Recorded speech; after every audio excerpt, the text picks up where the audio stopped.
Okay so hello and welcome guys, welcome back to Omnibulls. This is Hardeep Malik and आज हम discuss करने वाले हैं साइकोलॉजी ऑफ ट्रेडिंग पार्ट 2 के बारे में। राइट, तो अभी तक अगर आपने पार्ट 1 की वीडियो नहीं देखी है तो मैंने कुछ टाइम पहले बनाई थी, उसको आप एक बार देख सकते हो। एंड आज हम पार्ट 2 के बारे में बात करने वाले हैं कि how to be right psychologically. तो गाइस देखो, ट्रेडिंग में जनरली क्या होता है कि it's not about the setup and all the things की जैसे आप मनी मैनेजमेंट, रिस्क मैनेजमेंट, सारी चीज़ों को फोकस में लेते हो। लेकिन जो सबसे ज़्यादा पार्ट आता है that is 70% of the trading. It's about the psychological game कि आप किस तरीके से उस पर्टिकुलर डे पे आप किस तरीके से साइकोलॉजिकली साउंड हो या नहीं, वो आपको यहाँ पे देखना रहेगा। राइट, तो हम एक चीज़ पे आ जाते हैं, मैस्लोव्स नीड्स ऑफ हायरार्की। कि मैस्लोव जो था एक 1954 में ही वॉज अ साइकोलॉजिस्ट, तो उसने एक चीज़ बताई थी कि एक इंसान जैसे पूरे जीवन काल में अपना किस तरीके से रहता है। तो अगर आप देखोगे कि बेसिक लेवल पे 3 तरीके की नीड होती है इंसान की, कोई भी इंसान हो नॉर्मल, ठीक है। सबसे पहले उसकी बेसिक नीड्स आ जाती है, उसके बाद उसकी साइकोलॉजिकल नीड्स आती है एंड फिर सेल्फ फुलफिलमेंट की नीड्स आती है। तो अगर आप देखोगे एक ट्रेडर बनने के लिए ये आपको पहले जो बेसिक नीड्स और साइकोलॉजिकल नीड्स होगी ना, वो आपको पहले अकम्प्लिश हो जानी चाहिए, तब आप एक और अच्छे ट्रेडर बनोगे। एक नॉर्मल ट्रेडर क्या होता है कि इस तरीके से इक्विटी कर्व जो है राइज होता रहता है उसका। लेकिन अगर थोड़ा सा एक अच्छा वाला कर्व चाहिए अगर आपको कि एकदम से ये थोड़ी शार्प मोमेंटम आए आपके इक्विटी कर्व में, तो वो तभी पॉसिबल है जब आप साइकोलॉजिकली काफ़ी स्ट्रांग हो। एंड साइकोलॉजिकली स्ट्रांग आप तभी होगे जब आपकी बाकी जो बेसिक नीड्स है साइकोलॉजिकली वो आपकी सारी सेटिस्फाइड है। राइट, तो जनरली इसलिए ऐसा बोला जाता है कि ट्रेडिंग के साथ साथ आप जॉब भी करो साथ साथ, ताकि एक आपका पैर पानी में फिक्स रहे एंड दूसरे पैर से आप बाकी जो समुंदर या तालाब वगैरह है उसकी आप गहराई नाप सको। एंड अगर उसके अंदर आपको समझ में आ जाता है कि आप तैर सकते हो तो then you can jump over here, जब आपको पूरा अच्छे से फोकस पता लग जाएगा। राइट, तो शुरू में हमें क्या है, एक फिक्स होना चाहिए आपकी लाइफ में चीज़ों को लेकर। जैसे आप अभी कॉलेज में हो या फिर आपका कभी कुछ जॉब चल रहा है तो आप उस चीज़ को कंटिन्यू रखो, बिकॉज यू नेवर नो कि ट्रेडिंग एक इस तरीके की चीज़ है कि ट्रेडिंग अगर साइड बाय साइड करी जाए तो वो आपको थोड़ा ज़्यादा रिटर्न दे पाएगी, rather देन कि फुल टाइम आप एकदम से स्क्रीन पे ही देखे जा रहे हो हर चीज़ों को, क्योंकि उससे क्या होगा, आप ओवर ट्रेडिंग वाली चीज़ में फंस जाओगे। ऐसा जरूरी नहीं है कि आप अगर 6 घंटे स्क्रीन के सामने बैठ रहे तो ज़्यादा पैसा आप बना लोगे, ऐसा कोई ज़रूरी नहीं है। राइट, तो आपको साइकोलॉजिकली इसमें स्ट्रांग रहना पड़ेगा एंड आज हम उसके बारे में बात करेंगे कि किस तरीके से आप उसमें रह सकते हो। राइट, तो पहले आपको एक बार अपना इसमें आप देखो कि इस पूरे चार्ट में आप किधर स्टैंड करते हो।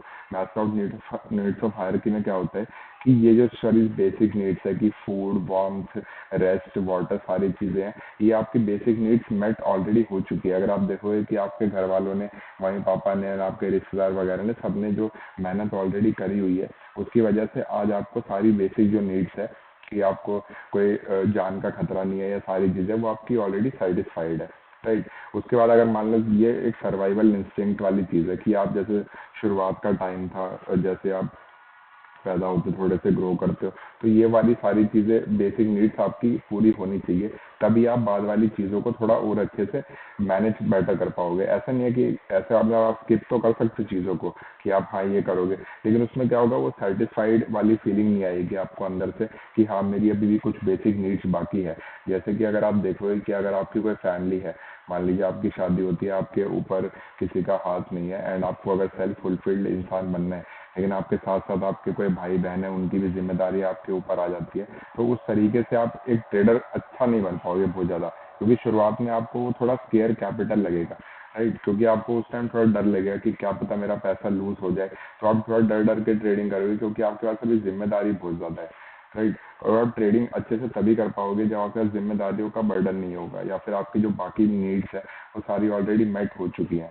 ओके, तो पहले इंसान की साइकोलॉजिकल नीड्स, सेफ्टी नीड्स, ये सारी बहुत ज़रूरी है। उसके बाद फिर इंसान को चाहिए belongingness, because man is a social animal and women is also social animal. तो हमें एक थोड़ा बिलोंगिंगनेस, नीड्स वगैरह की सारी ज़रूरत पड़ती है, क्योंकि जब आपकी सारा जैसे यही है कि एक पैर आपका पानी में फिक्स हो चुका है, देन बट नेक्स्ट, तो इस तरीके से अगर आप स्लो एंड स्टडी इस कर्व में राइज करोगे तो वो एक अच्छा रिटर्न आपको मिलेगा उस चीज़ में। ऐसा नहीं कह रहा कि आपको करना ही है ये सब, लेकिन अगर आप इस तरीके से चलोगे तो आपकी सारी चीज़ें ना, बेसिक नीड्स जो हैं वो फुलफिल होती जाएंगी। क्योंकि अगर आप देखोगे, आप इसमें आइडेंटिफाई करो ये चीज़ें आपकी मेट है, जनरली सेफ्टी, सिक्योरिटी, आपके पुलिस वाले हैं, मतलब सारे जो 3 नंबर है, 101, 101, 102, तो फायर ब्रिगेड, एम्बुलेंस, पुलिस वगैरह सबने सेफ्टी वगैरह सारी सिक्योरिटी आपका इंतजाम करा हुआ है। अब आपके पास आती है बिलोंगिंगनेस की, आपको कुछ इंटीमेट दोस्त चाहिए, आपको आसपास कोई आपको एक अंदर से पर्सनली को सेटिस्फाइड करने वाली चीज़ चाहिए।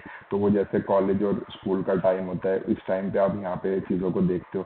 उसके बाद फिर एक प्रोफेशनल लाइफ वाली चीज़ आती है कि आपको एक फीलिंग ऑफ अकम्पलिशमेंट चाहिए, कि जैसे मान लीजिए आपको ट्रेडिंग में कुछ अच्छा करना है, या फिर कुछ एक्टिंग लाइन में आपका फर्स्ट रोल अगर आपका एंड होता है, राइट। क्योंकि और यहाँ तक की जो चीज़ें साइकोलॉजिकल नीड्स, यहाँ तक की चीज़ें आपको डिफाइंड है कि आप इस तरीके से करोगे तो ये चीज़ सेटिस्फाइड आपकी हो जाएगी, राइट।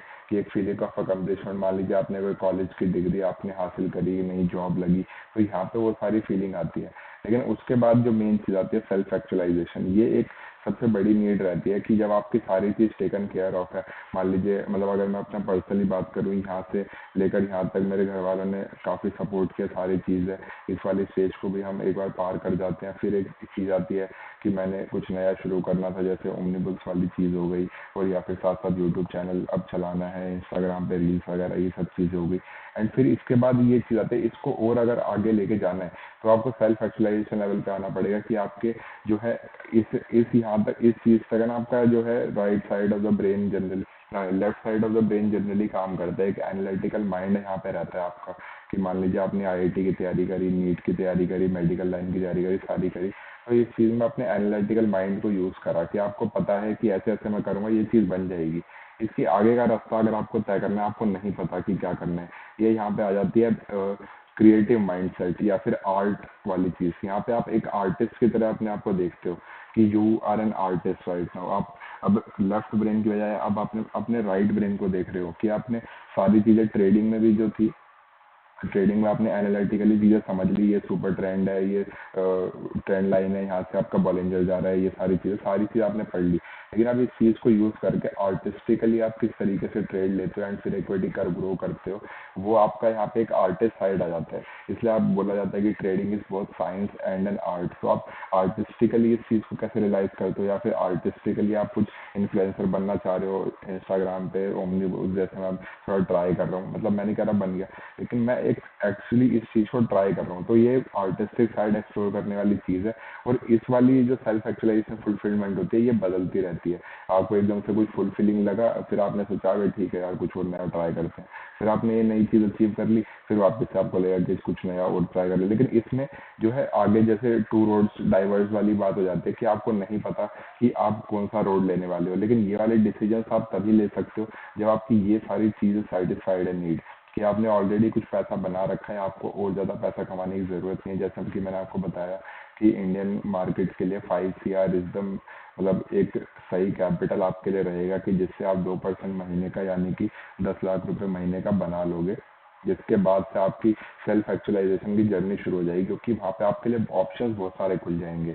कि मान लीजिए आपकी 30 से 40 साल की उम्र है, तो 10 साल जो मान लीजिए आपकी 30 की उम्र तक आपने 5 CR अचीव कर लिया, एंड उसके बाद 30 से 40 साल की उम्र में 10 साल है, 10 साल में आप 10 अलग अलग जॉब्स को देख रहे हो, कुछ एक्सपेरिमेंट कर रहे हो, कहीं आप बारटेंडर बन गए, कहीं एक्टिंग लाइन में चले गए, कहीं स्टैंड अप कॉमेडी बन गए, कुछ भी सारी चीजें होगी। मतलब मैं बता रहा हूँ वो पैसे के लिए फिर आप नहीं उठते अगर आप सेल्फ एक्चुअलाइजेशन स्टेज पे आ जाते हो। तो ये चीज आपको ट्रेडिंग में बहुत हेल्प करेगी, क्योंकि आप सुबह ट्रेडिंग एक फन के लिए कर रहे हो, मतलब एक आर्टिस्टिकली देख रहे हो कि हाँ मैंने ये यहाँ पे आइडेंटिफाई करा, मेरे को यहाँ पे एक अच्छा ब्रेकआउट यहाँ देखने को मिल रहा है, तब मैं उस चीज़ को कैप्चर करूंगा।